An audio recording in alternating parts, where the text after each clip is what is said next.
या इकडे बापूलिंबा पवार हे आमच्या चाळीसगाव भांबरे आणि आमच्या ज्या भगिनी आहेत त्या खेडी खेडगावचं माहेर यांचा सन्मान होतोय. शारदाताई पाबळकर त्यांचा सन्मान करते. त्याच्यानंतर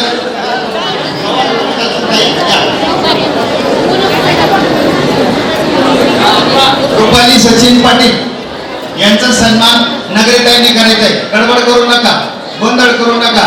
आता लगेचच विशेष प्रवचन दुपारून आपलं पुण्यस्मरणचं कीर्तन झाल्यानंतर पालखी सोहळा असतो, म्हणून विशेष प्रवचन हरिभक्तपरायण हरिदास महाराज ठोकळ आणि आपले नाशिककर बाबा हजर आहेत का? आहेत. बसून घ्यायचं. बसा बसा. ठोकळ महाराजांचं प्रवचन, त्याच्यानंतर आपले नाशिककर बाबा आणि बरोबर एक मिनिट माझ्या आवाजाकडे लक्ष द्या. ज्यांचं पुण्यतिथीचं जे आपलं जे बाबांचं फुलांचं कीर्तन मेन कीर्तन असतं शिबी जाधव साहेब सोलापूर तर महाराजांना विनंती की त्यांनी 12:30 वाजता फेटावरून कंप्लीट रेडी राहायचंय. 12:30 म्हणजे 12:30 बरोबर कीर्तन सुरू होईल. 2:30 वाजेला आपल्या बरोबर फुलं पडतात. आरती जे मानकरी आहेत पत्रिकेत 3 नाव आहे. जर कोणी आरती बाबांची जी मेन आरती असते त्या आरतीसाठी कोणी उत्सुक असेल तर त्यांनी कृपया काउंटरला जाऊन अगोदर नाव नोंदवायचंय. माझ्याकडे नाव चिठ्ठी आणायची, त्याच्यानंतर पुढचे. आता 3 जे नाव आहेत आरतीचे जे मानकरी आहेत त्यांनी लक्ष द्या. त्यांनी जोडीने बरोबर 2:30 वाजता आरती करायची आहे. रामेश्वर वाघाडे आमचे दाजी आणि त्याच्यानंतर पांडुरंग सूर्यवंशी पाष्टे खानदेश आणि आमचे येवणकरजी भाऊ मंगरुळ पारोळा खानदेश हे 3 नाव आहेत. अजून कोणी जर समजा ज्यांनी इच्छा असेल आरतीसाठी त्यांनी कृपया अगोदर काउंटरला जायचंय आणि काउंटरवर अगोदर आपलं नाव नोंदवायचंय, मग माझ्याकडे यायचंय. मध्ये गडबड करू नका, उभे राहा. हा संसार विशेष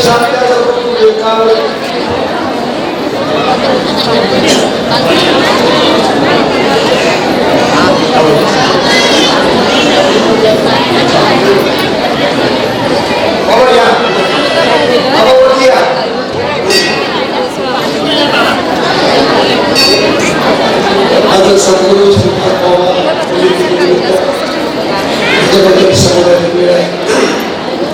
सर्वांचे स्वागत.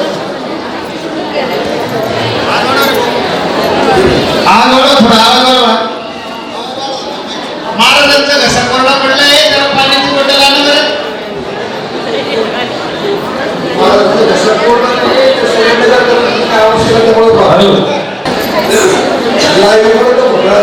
सगळे फोटो द्यायला मग ते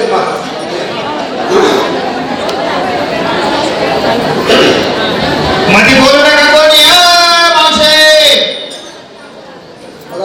सद्गुरू विषयी आज जे काय बोलायचं पुण्यतिथीनिमित्त ज्यांची पुण्यतिथी ज्या तिथीला पुण्यता प्राप्त झाली अशा या सद्गुरू ज्या देह ठेवला त्या तिथीला आपली तशी पुण्यतिथी होती काय माहित नाही, पण ज्या सद्गुरूची झाली तिथी पुण्यतिथी आली त्या पुण्यतिथीच्या निमित्ताने आज जे काही समुदाय सगळा जमलेला आहे खरोखर सगळ्यांचे आभार. कारण का ज्यांच्या जीवनामध्ये सद्गुरू आला त्या सद्गुरू विषयी 2 शब्द बोलायचे. कारण जीवनामध्ये सद्गुरू नुसतं प्रवचन करायचं म्हणजे त्यांची वाहवा करायची किंवा बोलत राहायचं किंवा आपण तर काय परमार्थिक म्हणजे आपण म्हणतो प्रवचन किंवा काय हे कधी केलेलं नाही, परंतु बाबांच्या खात्रीनुसार आम्हाला त्यांनी लावलं पुढे बसवलं. असो मदर हृदय सद्गुरू ज्या व्यक्तीला सद्गुरूचं स्थान कुठं आहे बाहेर आहे तर हृदयामध्ये. आता सद्गुरू कसं आहे म्हणत तर गुरु आणि शिष्य यांचा हा जो फरक आहे. गुरु आणि शिष्य यांचं नातं काय असावं. बाबा सांगायचे भाऊ गुरुनी मरून जावं शिष्याने जीव द्यावा. कारण तसं गुरुला गुरु आणि शिष्य तर दिसायला 2 पासायला एक. मी तो बाबा म्हणायचे तेव्हा मी तुझा गुरु नाही तू माझा शिष्य. गुरुनी मरून जावं म्हणून गुरुनी गुरुचा गुरुपणा मानावा आणि शिष्याने जीव द्यावा म्हणजे काय ठेवितो काय द्यायला त्याशी भावे उतरत ठेवितो हा पाय जीव थोडा. नवे नवे चरणात जीव द्यायला पाया जीव नवे नामात जीव द्यावा नवे नामरूप व्हावं हे तर सद्गुरू दिलेले. आता नवीन सद्गुरू झाले अधिकारी झाले देवडी आहेत. मगाशी प्रवचनकार कीर्तनकारांनी बोलले त्यांनी सांगितले लोकांनी टाळ्या वाजवतात. जुनी लोक येतात त्यांचे काय पायपट असतात त्यांचे ते त्यांना माहिती. ते काय करतात काय नाही, रामदारी शेजारी बसलेले दडपण टाकते. ते आहे नाव हिंमत बाबा, हिंमत देतात काय आमची हिंमत काढून घेतात ते बी सांगते ते. आहेत महाराजांचं पूर्वी ते सांगितलं, आम्ही त्यांच्याच पंक्तीला होतो. पण चला त्यांच्या पद्धतीने ते भेटले कोणीतरी आणि त्यांच्या शक्तीने इथपर्यंत येण्याचा योग आला. भाग्यवान तुम्ही लोक. आम्ही तसे वाक्यावरच म्हणायचं, कारण दुसऱ्या पण थेट मिळाला आम्हाला. आमच्या जीवनात सद्गुरूंचे कार्य केले ते आम्ही पाहिलं नाही. शक्यतो होता तेवढ्या आचरणात आणण्याचा प्रयत्न केला पाहिजे. बाबांचं वर्णन करत राहणं, बाबा इकडे गेले, बाबा तिकडे गेले, किंवा बाबांनी असं केलं, बाबांनी तसं केलं. आता बाबांनी काय केलं काय नाही, ज्यांनी प्रत्यक्ष डोळ्यात पाहिले नवे आधी नवीन लोक म्हणते तुम्ही बोलता तुम्हाला अनुभव आहे, तुम्ही बाबाला पाहिलेलं आहे. मग आता बाकीच्या आता नवीन लोकांना येणार नाही का अनुभव तसा? बाबाचा अनुभव येणार नाही का? हे जे तुमचे आजोबा पंजोबा तुम्ही जे प्रत्येक वेळेस मालिका जवळ करता, होम ब्रह्मा दत्तात्रय नारायण लक्ष्मण वगैरे सकाळी शांताबाई बरोबर केलं बाबा शेखरबाबा रामदास बाबा हा जो उल्लेख ह्या कशा करता का दरवेळेस मी तुम्ही मालिका का दाखवतो? मालिकेचा काय उद्देश पाहिजे तसं तुम्हाला अनुभव येतो का? ज्ञानोबाचा अनुभव प्रत्येक जण बाबा म्हणतात अरे बाबा ज्ञानोबाचं उदाहरण देतो, तुकोबाचं उदाहरण देतो, पण तुझं काही आहे काय म्हणायचं? तुझ्या मनाचं काही सांगतो नाही. कारण का त्यांचं जसं सांगितलं जसं त्यांना जसं पटलं तसं त्यांनी उदाहरण दिलं. तुम्हाला काहीतरी अनुभव आला असेल ना, त्या अनुभवानुसार तुम्ही तुमचा अनुभव बदल करणार. कारण प्रत्येक वेळेस त्यांच्या अनुभव देतात, कारण का तर त्यांचं प्रमाण देणं गरजेचं आहे. पण तुम्हाला काहीतरी तुमच्या जीवनात आलेलं सद्गुण काहीतरी वेगळ्या रस्त्याने किंवा वेगळ्या पद्धतीने भावतंय का, जमतंय का, त्यांचे तत्व दिले, त्या तत्वाने तुमच्या जीवनात काही फरक येतोय. कारण जसं बाबा म्हणायचे भाऊ असं ओळख भजन करून काही नाचायचे एकच घडी, पण चल मना कर खटपट नाही त्या आवडीचे लटपट. कारण मनापासून जर परमर्थ झालं नाही तर बाह्याकडे परमर्थ घेणार, परमर्थ कधी समजणार नाही.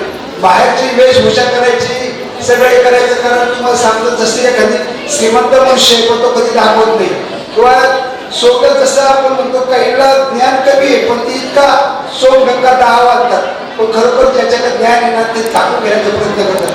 जशी आमची एखादी सुंदर माता आहे, सुंदर भगिनी आहे, पण ती जशी सर्वांग झाकू आवडते, तसं जो खरा ज्ञानी असतो तो कधी असं वेळ येतो तो प्रत्येक ज्ञानाचे प्रत्येक शब्द जपून टाकतो.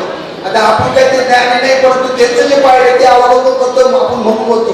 कारण भारतीय नारी कशी असेल जशी जी अतिथीचं करते आदर, सासू सासऱ्याचे करते कदर, ती नेहमी डोळ्यावरती घेते पदर, ती शोधते इंडियाची मदत. आता आमच्या भगिनी कसं करतात का मला माहित नाही, परंतु एक जुनी म्हणायची तुमच्या राष्ट्रपतीने महामहिम राष्ट्रपतीने ती तुम्हाला वागून दाखवली. कारण का तर ही जी काही म्हणी येते त्याच्या मागं आपल्याला त्याच्या मागं आचरण किती करता येते हे फार महत्वाचं आहे.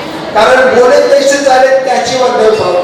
कारण बोलतात ते करतात ते त्याचं काय म्हणतात ना मुख पाहू किंवा काय, पण ज्याचं खरोखर जे सांगण्यापेक्षा जे आचरणात आणतात त्याचं आचरण हे महत्वाचं आहे. कारण नुसतं रामकृष्ण अरे राम म्हणा पण राम म्हणा पण राम रमा रमी सोडू तर राम म्हणा. रामासारखं एक बाणी एक पत्नी एक पक्षी असं रामासारखं आचरण असो. नवळे रामासारखा आचार करा. आपण कुठं बसतोय नवळे, आपण हे सगळ्या लोकांमध्ये नेमकं मी कुठे बसतोय, माझी जागा कुठे, या लोकांच्या विचारामध्ये माझे विचार कुठपर्यंत, मी कुठे पाहावे आपण अशा काय म्हणावे जोपर्यंत आपण